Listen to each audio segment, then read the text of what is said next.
알렉스 카프와 니콜라스 자미스카의 기술공화국. 이건 그냥 책이 아니에요. 마치 사이렌처럼 지금 서구 사회를 향해 울리는 아주 강력한 경고음이라고 할 수 있습니다. 우리가 지금 중대한 기로에 서 있다는 사실을 아주 강렬하게 일깨워주고 있죠. 이 책의 모든 논의는 바로 이 도발적인 질문 하나에서 시작됩니다. 한번 생각해 보세요.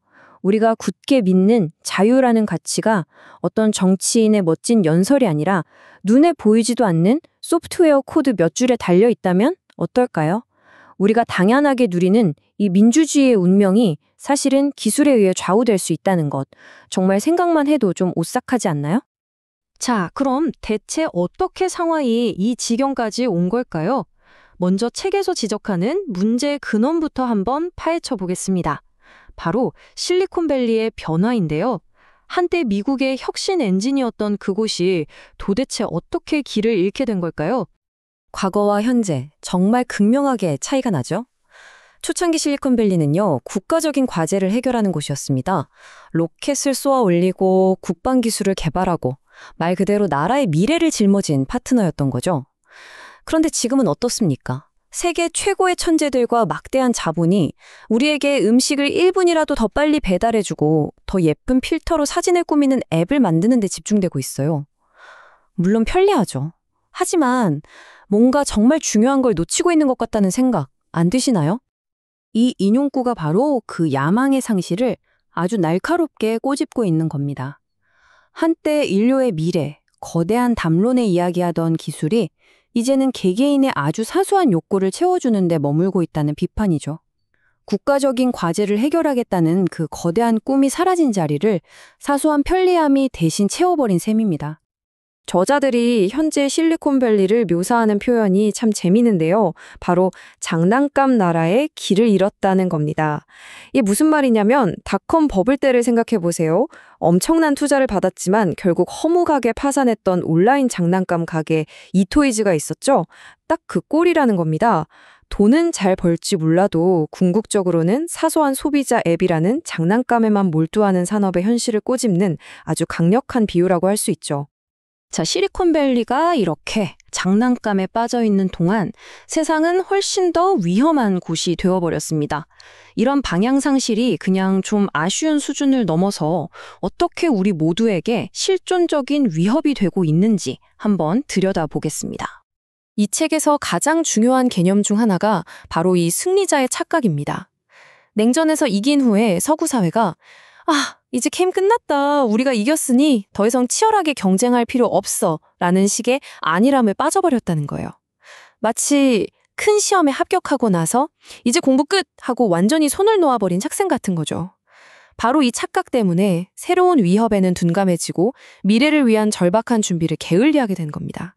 서구의 이 안일함을 가장 충격적으로 보여주는 숫자가 있습니다. 바로 0.2%. 요즘 모두가 미래의 국방력은 AI에 달려있다고 말하잖아요. 그런데 정작 세계 최강 대국인 미국의 국방 예산에서 AI 개발에 쓰는 돈은 고작 이 정도뿐이라는 겁니다. 이게 과연 말이 되는 수치일까요? 접근 방식의 차이는요, 정말 하늘과 땅 차이입니다. 서구에서는 어떤 기술을 쓸지 말지 윤리적인 문제는 없는지 위원회에서 끝도 없이 토론하고 심지어 직원들이 국방 관련 프로젝트는 못하겠다고 시위까지 하죠.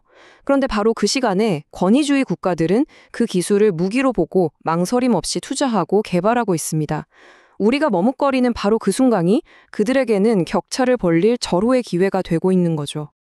자, 지금까지는 외부의 위협을 봤다면 이제는 시선을 안으로 돌려볼 시간입니다. 이런 안일함이 자라나도록 내버려둔 서구 문화, 그 내부의 근본적인 문제는 과연 무엇일까요? 저자들은 지금 서구 문화를 줄이 끊어진 풍선 같다고 말해요. 이게 무슨 뜻일까요? 우리가 함께 공유해온 역사와 전통이라는 튼튼한 밧줄을 스스로 싹둑 잘라버렸다는 겁니다. 그래서 어디로 가야 할지 방향을 잃고 그냥 바람 부는 대로 정처 없이 둥둥 떠다니는 상태, 닻을 잃어버린 배처럼 표류하고 있다는 거죠. 그 증상들은요, 이미 우리 주변 곳곳에서 나타나고 있어요.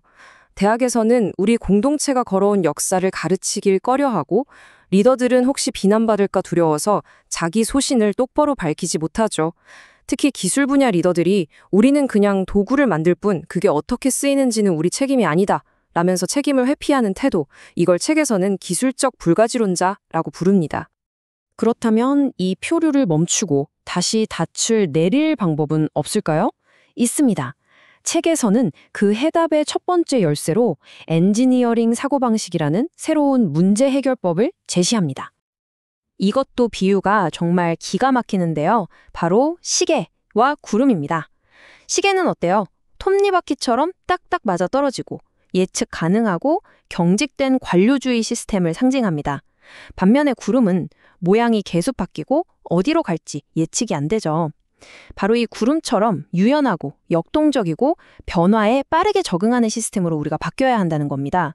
정해진 규칙보다 변화에 대응하는 능력이 훨씬 더 중요해진 시대니까요.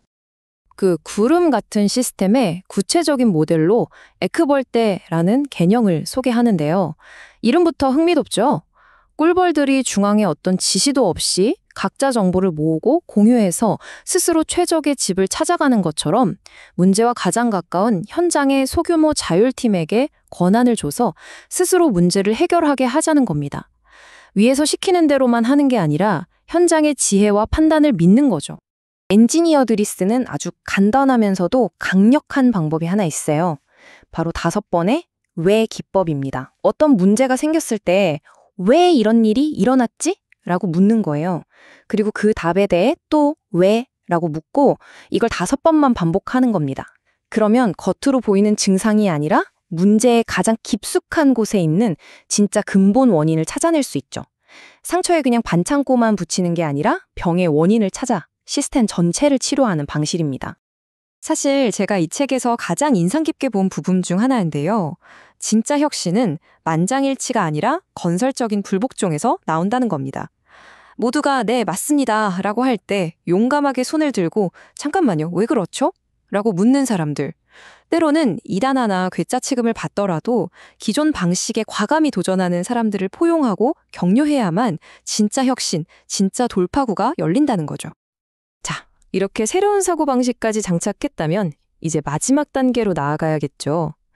이 강력한 힘을 도대체 어디에 써야 할까요? 바로 기술과 국가의 목표를 다시 하나로 묶는 거대한 비전을 세우는 것입니다. 여기서 말하는 미학적 관점이라는 게 그냥 아름답다 이런 뜻이 아니에요. 그보다는 뭐가 더 낫고 뭐가 더 가치 있는지에 대한 확고한 신념과 판단력을 의미합니다.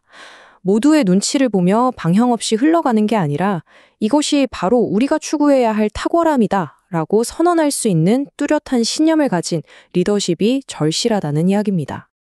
이게 바로 책에서 제안하는 기술공화국을 위한 구체적인 행동 강령 청사진입니다. 핵심은 아주 간단해요. 기술을 더 이상 돈벌이 수단이나 편리한 장난감으로만 보지 말자는 겁니다.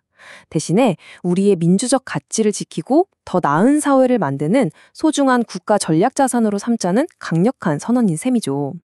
자, 그럼 지금까지의 이야기를 한번 정리해 볼까요? 우리가 가야 할 길은 명확합니다. 3단계로 요약할 수 있죠.